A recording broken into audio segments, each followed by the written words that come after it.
convidamos você para vir com a gente nesse passeio que aconteceu num passado recente. E você vai conhecer a história e o local em que moradores do Vale do Jamacá, em Chapada dos Guimarães, lutam para não permitir que as obras de drenagem e pavimentação de um bairro à margem da floresta drenem suas águas pluviais com lixos e resíduos tóxicos para dentro das áreas de cabeceiras e nascentes do Ribeirão Jamacá. O bairro Nova Chapada é local de passagem entre o centro da cidade e o Vale do Jamacá.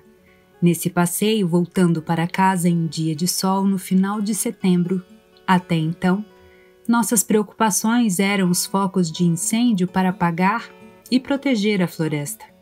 Ainda não haviam manilhas e não sabíamos que logo chegariam máquinas com um projeto de pavimentação e drenagem da prefeitura para construir o tal dissipador.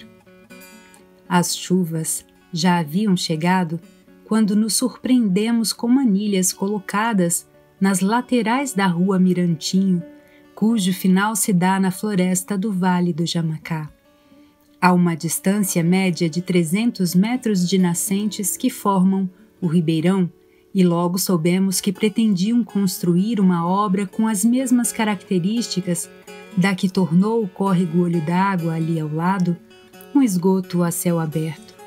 Nas suas águas chegam lixo, o esgoto doméstico conectado ilegalmente por moradores nas redes de águas pluviais do bairro São Sebastião.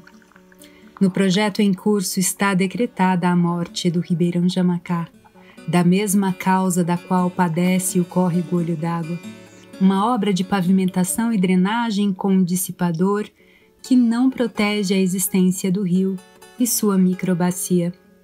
Desde então, denunciamos a ocorrência ao Ministério Público local, acompanhamos a visita técnica realizada em loco com a presença da Prefeitura, Ministério Público e moradores do bairro Nova Chapada. E daí nós vamos ter um problema de contaminação das nascentes que abastece a captação lá embaixo.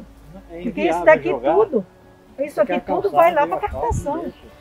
Entregamos pareceres com sugestões de mitigação de danos e depois estivemos na audiência pública, onde foi decidido pela manutenção da obra. Bom, a audiência pública, para nós, ela foi, apesar de ter sido um debate bom, um debate aberto, a conclusão dela para nós foi um desapontamento. Porque eu acho que houve ali alguns equívocos, né? Um dos equívocos, por exemplo, foi não associar o projeto Águas para o Futuro com o Ministério Público. Na verdade, é um projeto do próprio Ministério Público. Ele foi vinculado ao ICV, né, Instituto Centro de Vida, que é uma ONG, e o que acontece? O ICV faz uma parte financeira, se não me engano, ou seja, nós acionamos, né, o Águas para o Futuro, e o Águas para o Futuro foi muito claro, muito incisivo no seu relatório, apontando para a fragilidade do lugar, né, para a riqueza das nascentes e da impropriedade da forma como do projeto. Bom, a prefeitura se comprometeu a sanar, tudo mais, mas houve ali um outro equívoco, é que a proposição aceita pelo Ministério Público foi se não me engano, chama-se CAOP, que é um centro de apoio técnico do próprio Ministério Público, né? O Dr. Leandro chamou lá o pessoal, eles também são pessoas qualificadas, eles foram lá e eles não... e a proposição deles é de que realmente o ponto, né, que conforme a gente mostra nas imagens, é inadequado. Acontece que, assim, o que acontece com relação ao relatório do CAOP e a proposição deles é que ela já começa num equívoco, que é atestado numa ilustração, que vocês podem ver aqui, onde diz assim, área de relato de alagamento. Então ali já não tem alagamento nenhum, né? Já está errado, já começou errado. Por que não tem alagamento? Porque existe uma declividade que não permitiria alagar, né? O que acontece é que a rua faz uma baixada e, logicamente, como em toda baixada, pode fazer poça d'água, mas não tem como acumular no sentido de alagar, porque a veia de drenagem, né?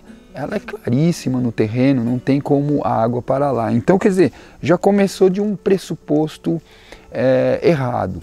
A outra questão é que o mapa de topografia usado é um mapa grosseiro, né? Eu sei que não é fácil dispor de bons mapas, né? Detalhados, né? De curvas de nível, mas o próprio projeto traz, né? No âmbito ali do projeto, curvas de níveis de maneira muito mais detalhada, e ele demonstra claramente que 90% ou mais da obra está na bacia do Olho d'Água, não está na bacia do Jamacá. E que para se chegar se transpor da bacia do Olho d'Água para a bacia do Jamacá, é preciso ir contra o relevo. Quem vai lá no terreno vê claramente que é uma subida, eles estão indo contra a gravidade. Ah, dá para fazer? Dá. Como afundando-se um anilhamento, porque a gente sabe que em questão de drenagem de água pluvial não há bombeamento, você tem que usar a gravidade. Pô, eles foram contra a gravidade.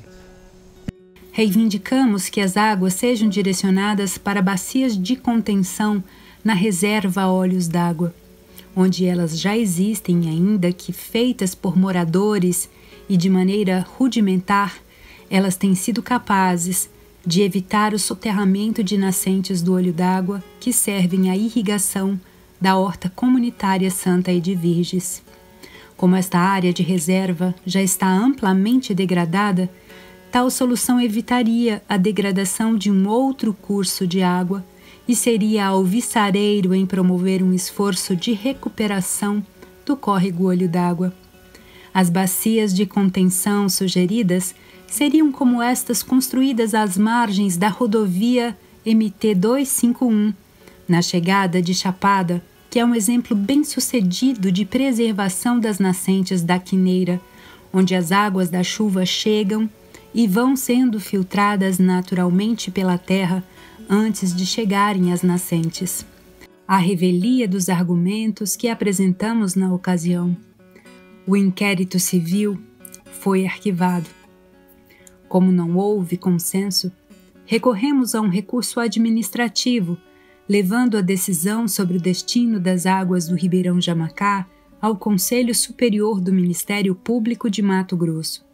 Reapresentamos os argumentos em uma linguagem jurídica mais apropriada, pois na ocasião da audiência chamada apenas 2 dias antes de acontecer, ao apagar das luzes de 2021, no dia 23 de dezembro, não foi possível nos preparar adequadamente para defender uma sentença favorável em preservar a vida do Ribeirão Jamacá.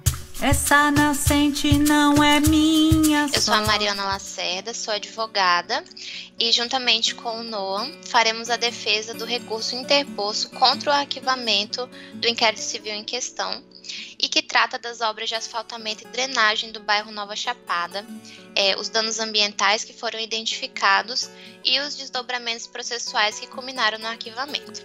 O próprio procedimento cita outros simples, com objetos muitíssimo semelhantes a esse discutido, que são os casos do Olho d'Água, do Horto Florestal e da Aldeia Velha, todos em Chapada. Todos estes envolvem obras de infraestrutura e drenagem que acabam por produzir danos ambientais significativos, num procedimento que nos parece uma verdadeira reincidência na emissão de licenças com destinos trágicos para o meio ambiente.